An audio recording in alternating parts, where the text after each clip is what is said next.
નમઃ પાર્વતી પતયે હર હર મહાદેવ હર. શ્રી શિવપુરાણની દિવ્ય કથામાં પંચેશ્વર મહાદેવ છોટાઉદેપુર આદિવાસી જિલ્લામાં સંખેડા તાલુકામાં ઓરસંગ અને ઉચ્ચ નદીના કિનારે જંગલમાં આવેલા એક નિર્જન સ્થાનમાં પાંડવો દ્વારા સ્થાપિત આ દિવ્ય ભગવાન મહાદેવ દાદાનું લિંગ છે. હજારો વર્ષોથી આમ તો પંચેશ્વર મહાદેવ દાદાનું સ્થાપન પાંડવો દ્વારા થયેલું છે. કાળક્રમે ઓરસંગ નદી જે નર્મદાજીમાં ભળે છે એના દ્વારા મંદિરો તણાયા. કોઈ પરમ ભક્ત ભગવાન શિવના આરાધકે લિંગોને લાવીને પુનઃ ખુલ્લી જગ્યામાં એક સામાન્ય વ્યવસ્થા કરી અને સ્થાપિત કર્યા. દાદાના ઉપર કોઈ પણ પ્રકારનું આવરણ નહોતું. મહાદેવજી, નંદીજી, કચ્છપ આટલી જ વ્યવસ્થા. ક્યારેક કોઈક જંગલમાં જાય ત્યારે દાદાને જળ ચડાવતા હશે. આ સ્થાન એક કિશોરભાઈ પટેલ કરી અને મને મળ્યા. એમણે બહુ આગ્રહપૂર્વક આ સ્થાનનો જીર્ણોદ્ધાર કરવા માટે કહ્યું. ઘણું મોટું જૂનું આ સ્થાન 150થી વધારે વીઘાની જમીન હતી. તદ્દન જંગલ. આજે પણ 35 વીઘા સિવાય બાકી બધું જંગલ છે. ઘનઘોર જંગલ. એની વચ્ચે દાદા હતા. કિશોર કાકાને ચિંતા હતી કોઈ ભગવાનના સંત પધારે અને આનો જીર્ણોદ્ધાર કરે. દાદાએ મારી આ સેવાનો મને કંઈ લાભ મળવાનો હશે એટલે મને બોલાવ્યો. હું ત્યાં ગયો, જવાબદારી લીધી. પૂજ્ય ગિરિબાપુ જ્યારે પધાર્યા ત્યારે તો મંદિરનું શુભ શરૂઆત કરવાની અમે શરૂઆત કરી હતી ત્યારનો ફોટો છે. પરંતુ જીર્ણ શીર્ણ અવસ્થાનો જ્યારે ફોટો જોઈએ ત્યારે આપણને એ સ્થાનની ઐતિહાસિકતાની સાથે એ સ્થાનનું જે અત્યંત સેવા વગરનું જે સ્થાન હતું એ દેખાઈ આવે.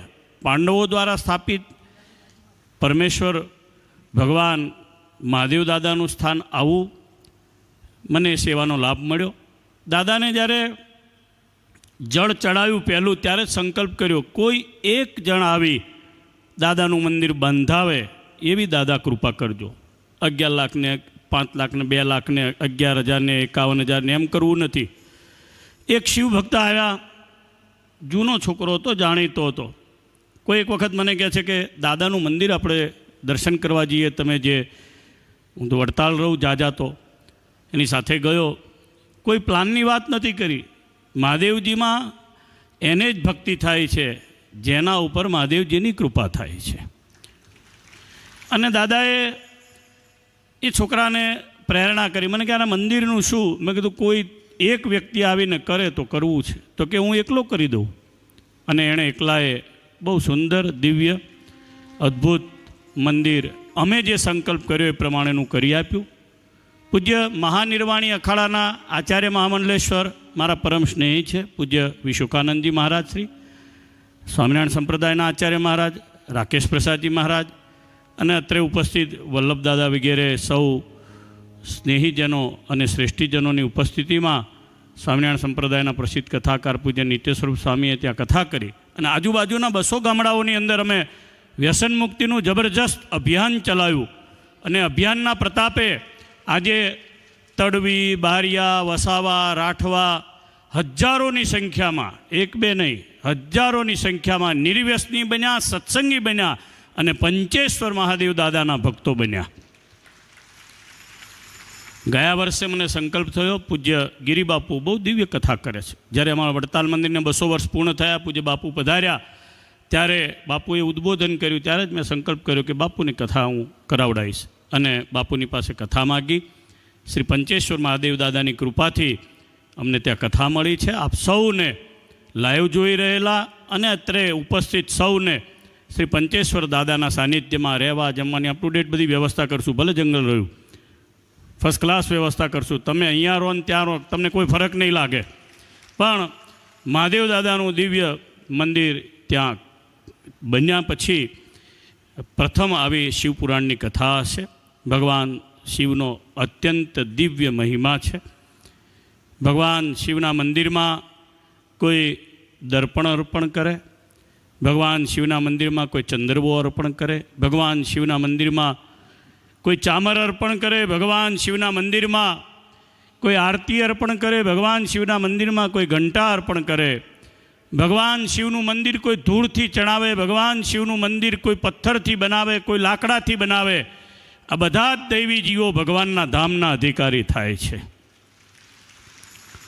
ભગવાન શંકર છે ને એ સૌથી વધારે પ્રદોષની પૂજાથી અતિશય તૃપ્ત થાય છે, અતિશય પ્રસન્ન થાય છે. એટલે અત્રે ઉપસ્થિત શિવપુરાણની કથામાં રહેલા તમામને કહીશ કે જ્યારથી અમને ભગવાન શિવનું આ દિવ્ય સાનિધ્ય મળ્યું, અમને સેવા મળી, ત્યારથી અમે પ્રદોષની પૂજા ત્યાં ભવ્યતાથી, ધામધૂમીથી અને ઉત્સવના રૂપમાં કરીએ છીએ. ખાસ કરીને વદ પ્રદોષ અમે કરીએ છીએ. સૌને ફરી એકવાર આવનારી 2027ની જાન્યુઆરીમાં 23 તારીખથી 31 તારીખ સુધી પંચેશ્વર મહાદેવ સંખેડા હાંડોદ પીપળસટ ખાતે પધારી પૂજ્ય ગિરિબાપુના શ્રીમુખે શિવપુરાણની દિવ્ય કથા સાંભળવા આમંત્રણ આપું છું.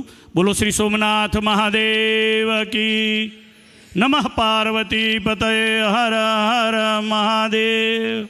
સ્વામિનારાયણ ભગવાન કી